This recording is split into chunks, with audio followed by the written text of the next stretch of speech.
Welcome, food lovers, to Charing Cross Station in the centre of London. This is Travel in the Know with Philip Saunders and a special edition of the Great British Burger Face-Off. In fact, today there are no scores because we're having a straight competition between Gordon Ramsay and Gordon Ramsay.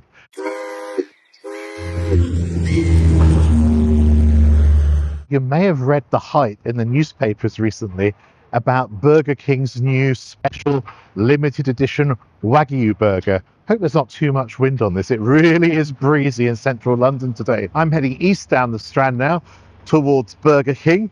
In fact, a branch that we visited before in the face-off, just to see if it's a bit cleaner this time, and to try the new amazing Wagyu Burger. Well, that's how it's presented at any rate. And then we'll be off to another Gordon Ramsay establishment to see how the burgers in his own branded restaurant compare. Sounds exciting, right? One thing which is really interesting about the Gordon Ramsay Wagyu Burger at Burger King is that he didn't actually create it. And that's something that the advertising campaign likes to make very clear. Roll the film. So here's your Wagyu Burger. Now, in there, you've got 100% British Wagyu beef. Mouth-watering. I should know. Wait, did you actually make this, mate? No. So as you can see, even though Gordon turned up at a Burger King branch for filming the ad, some of the other staff in the same ad have got some views about who should be preparing the burger. Let's take a look. Guys, I think, given my experience, I'm more than qualified to make the new Wagyu Burger. We've been through this before, Gordon. Really? Share the love. To make sure I don't get into any trouble with copyright for using a Burger King exclusive advert, let me say at this point, I think it's a very well-made advert. That makes this a review, and that's definitely allowed on YouTube. Can I help a little bit? No, Jordan. Jordan, it's Gordon. Sorry. Hey, Greg. Unbelievable. Not entirely sure about choosing the name Greg in any advertisement relating to food these days. Like many vloggers, I try to film outside of peak time, so I'm here ridiculously early. It's around about 10:30 in the morning. But it means that I can get to Gordon Ramsay's other restaurant relatively early as well. To be fair, this isn't actually his restaurant. Now let's make an order on these famous machines. We'll eat in, and I'm only going to order one thing, which is this burger. What's new? I expect that will be under.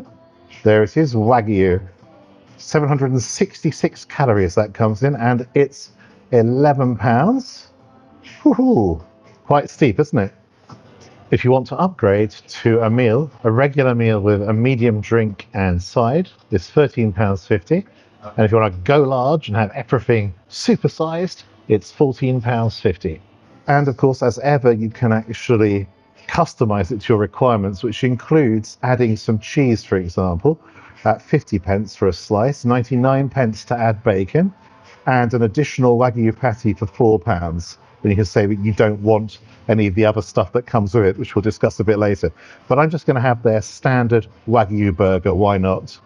I'm pleased to say that at the start of business, the restaurant is spotless on this occasion. So as they've learnt from my video, unlikely, or they start the day clean at any rate. And now let's talk a little bit more about Gordon's Burger, or not Gordon's Burger, as the case may be. Now, I understand that Gordon Ramsay once felt that Wagyu burgers were a waste of space. Well, he's certainly changed his mind, but I suppose an endorsement of Burger King also involves a financial transaction. I mean, it's not for me to suggest that the two are actually connected, but the message he's giving is kind of like a Jeremy Clarkson message about the importance of British produce. And so this beef is sourced from 700 farms across the UK, some of them are in Yorkshire, and they are all certified by the British Wagyu Association. Have I pronounced that correctly? You let me know. And that supposedly, according to Burger King, guarantees quality you can taste. But not all Wagyu meat is equal. You know, some of it starts off in Kobe in Japan and the cows are kind of massaged as far as I understand, and even sung to. Well, we're not terribly far from the Royal Opera House here, but I very much doubt they've been serenaded by opera singers and the great orchestras of London, even if they are British cattle. Now, the very best Wagyu cows in Japan can actually sell for, wait for it, up to £70,000 per head of cattle. I very much doubt the beef is coming from that type of cow. They taste absolutely outstanding, and some are sold in London restaurants for £800 upwards. Now, I could never afford that, but I can salivate just thinking about the opportunity when this channel actually breaks perhaps, oh, I don't know, the 10,000 subscriber barrier. A charming lady has brought me my Wagyu burger in a typical Burger King bag, and not only that, she actually asked me once I've eaten it to go back to the counter and let them know how it tasted. Not only good service, but it suggests a real willingness to understand how customers are responding to this limited time special edition Wagyu burger. Obviously, this Wagyu beef is likely to be at the lower end of the cost scale. And to get the definition of Wagyu beef, the only thing that actually needs to happen is for crossbreeding any British cow with a Japanese bull. No massage required, certainly no music, and that can actually provide you your base Wagyu beef, but it doesn't necessarily mean it's going to be outstanding per se. Whilst unpacking a burger which is clearly fit for a king in the eyes of the management of Burger King, I feel I should wear a crown. Duly done. Now, actually, when I open the box, I can smell straight away some form of onions and I suspect mayonnaise. Let's have a look. Now the box, look at this. Well, this is not a box I've ever seen in a fast food joint before. It's a magic box. I wonder if something surprising will pop out. No, we know what it's going to be. It is a Burger King Gourmet King special edition. Things flying everywhere here. Let's unbox this masterpiece now and see what's on offer. Well, I do like that. You've got some paper in there as well and just half of the burger showing. It does smell nice as well. Remove the paper, and also they actually gave me a tray as well, so that's good. The burger looks to me, well, the bun looks smaller than a Whopper, but I don't know, the actual patty looks of a similar size. Let's take a wee look inside without wrecking everything. Lots of rocket, a lot of rocket in there actually. A lot of onions, different types of onions. There's crispy onions, there's caramelized onions, and some other type of onion, which is purple. Don't know what that is. And down, look at that as well. Can you see that? Lots of mayonnaise on the bottom. And they call it here, it's basically 100% British Wagyu beef, as we've already discussed at length. Fresh peppery rocket, which isn't necessarily my favourite salad in a burger, but it's certainly upmarket, isn't it? A soft-seeded brioche bun, which should give a tiny bit of sweetness. Some people like that, some people don't. For me, it depends on the burger. And this delicious trio of onions. Okie dokes, let's put it to the test. A big bite of everything.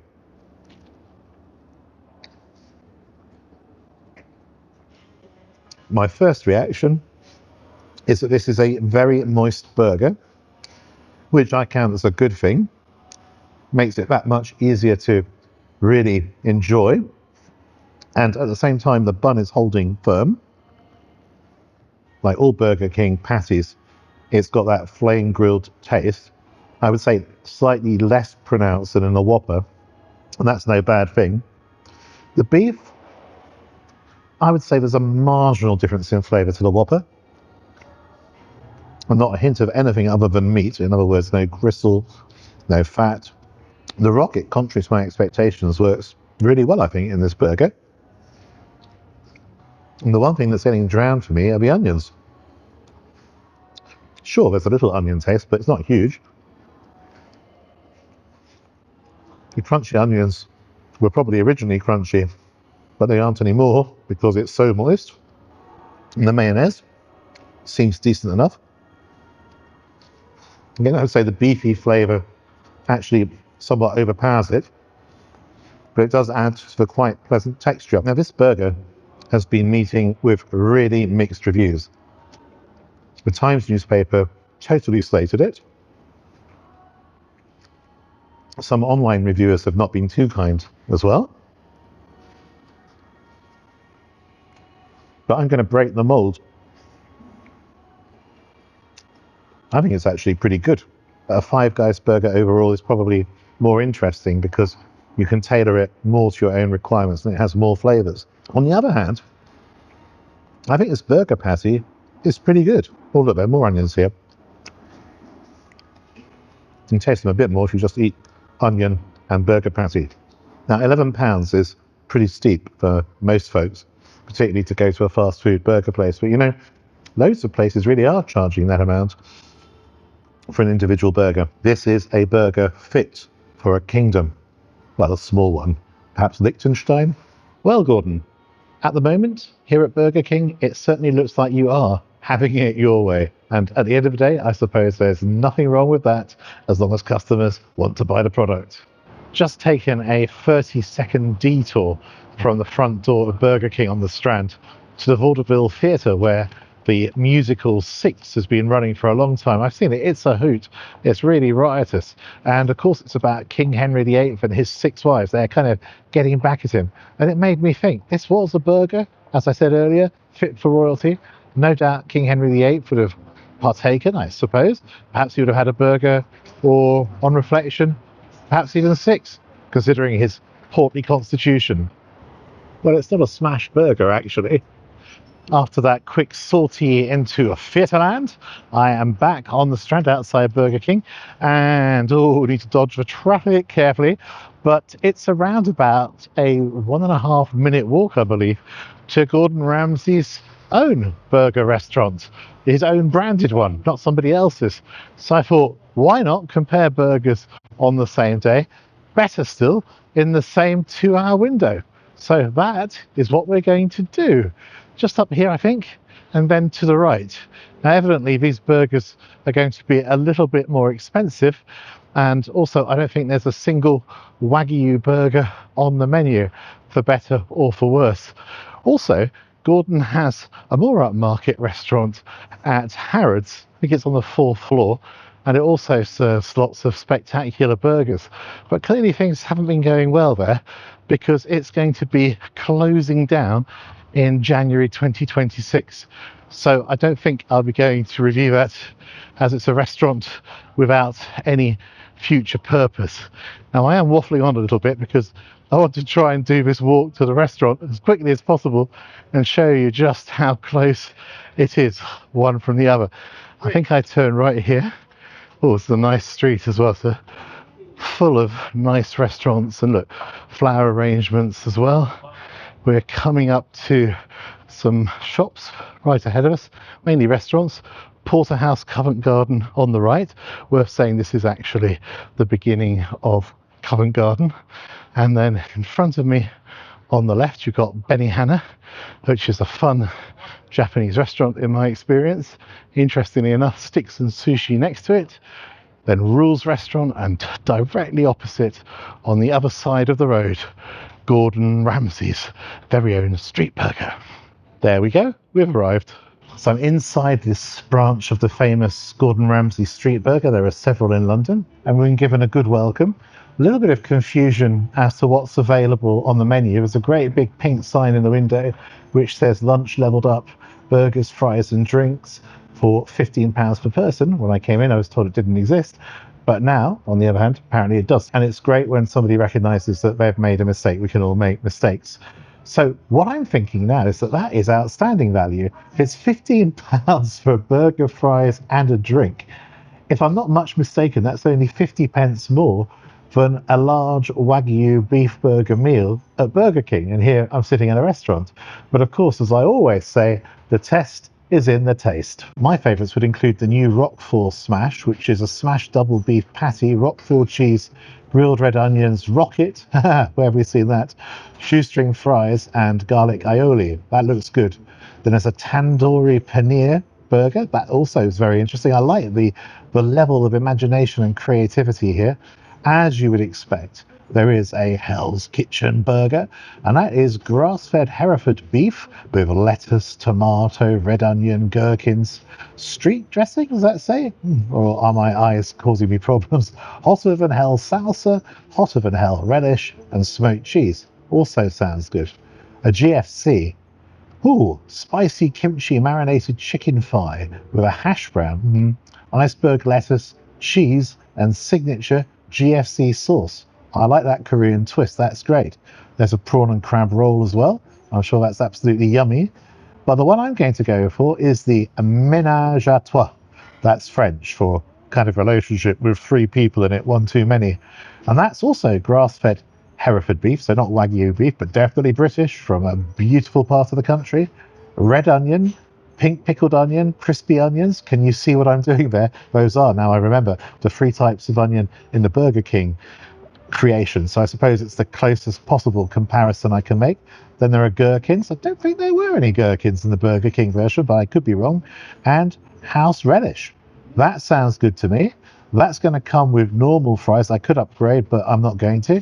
You can order any soft drink at all with this £15 menu, and that includes what I would call upmarket drinks like San Pellegrino Limonata, which is definitely a step up from your standard sodas. So all in all, good first impressions. Nice looking glass and plenty of ice in it as well. Very welcome. Here's another observation about the waitress, which I really like. She asks customers as they come in, have you been here before? If not, explains exactly what needs to do, and then says the magic words, make your order and then relax. That's a lovely approach. Here we go. Here is my burger and fries. It's arrived. I'll turn it around. It's the wrong way around for you to see, really. But it looks quite nice. Quite generous portion of fries, nicely presented. And also the burger, where actually it kind of looks like the advertising of the chains, but the real thing. You know what I mean? In terms of a burger from McDonald's and Burger King rarely looks anything like the pictures. This does, which is a good start, really. The aromas wafting off this little metal plate are really good, so that's encouraging. Right, the fries. I've had a few already. What I say about them? They're vastly better than anything you get at any burger chain, McDonald's or Burger King. And I really like them. They're not bad at all. They've got a decent potato flavour. But I think the most important thing is the way they're seasoned. And apparently there are 6 ingredients in total, but nobody will tell me what they are. I can identify 1 or 2 of them. Salt, not difficult. I don't sense any pepper. There's some kind of paprika, but not too strong, not sweet either, somewhere in the middle. And some celery salt, something I tend to recognise. Beyond that, I couldn't tell you, but I do like it. Just to be clear, Gordon Ramsay keeps that exact mix secret. I've already been eating the burger. I've not been able to resist it. And something that I've seen straight away is that the burger is actually much deeper than anything at a standard burger joint. Also, the bun is very pleasant. I wouldn't say it's particularly sweet. You can definitely taste a good beefy taste in a moist, deep patty. Doesn't look like it's been beaten to death. Then there's a mayonnaise on top, which is a little bit spicy, which makes the meal that more interesting. But unless you really don't like spicy food in any way, it won't cause any offence. Nice fresh salad and a good taste. And something far better than the Burger King experience is there isn't a charred grilled flavour. Now I actually like that as part of the Burger King brand. You can tell here you've got good quality beef, it's moist, and there isn't going to be an aftertaste in an hour's time. You might feel a bit of spice for a few minutes from that mayonnaise, but not more than that. One thing this does have in common with the Burger King Wagyu Burger is that the crispy onions aren't really crispy because the burger is moist. But to be honest, in this particular variant, I'd much rather have a moist burger rather than something dry and compromise a little bit on the onions. And this is certainly moist and enjoyable. And that is consistent with the earlier burger as well. I've not experienced the dry patties that everybody talks about associated both to Gordon Ramsay sometimes and certainly Burger King. One thing is absolutely crystal clear. This is far superior to Burger King or McDonald's. So well done to Gordon Ramsay. I think that this restaurant is living up to his name, and to have a lunch at £15 of this nature strikes me as really unbeatable value when you consider what's happening at competitors who certainly don't have his market positioning. But of course, the big question now is who has won? Gordon versus Gordon, Gordon versus Ramsay, Ramsay versus Ramsay. You'll be delighted to know, and not terribly surprised, that Gordon Ramsay won. But Gordon Ramsay won not only where his name is plastered over the restaurant, but where he is fully responsible for all of the produce that is presented to diners. It's only an endorsement at Burger King, and no doubt very financially attractive. But Gordon, your own restaurant beat Burger King hands down, although I would like to give them an honourable mention because I think the Wagyu Burger is a good deal better than a lot of food critics are giving it credit for. Hope you enjoyed the review. You know what to do. Like it, subscribe to the channel, and ask for notifications. And if you understand how they work, feel free to give me some hype points as well. Look forward to seeing you on another vlog somewhere around the world in the very near future. Goodbye for now.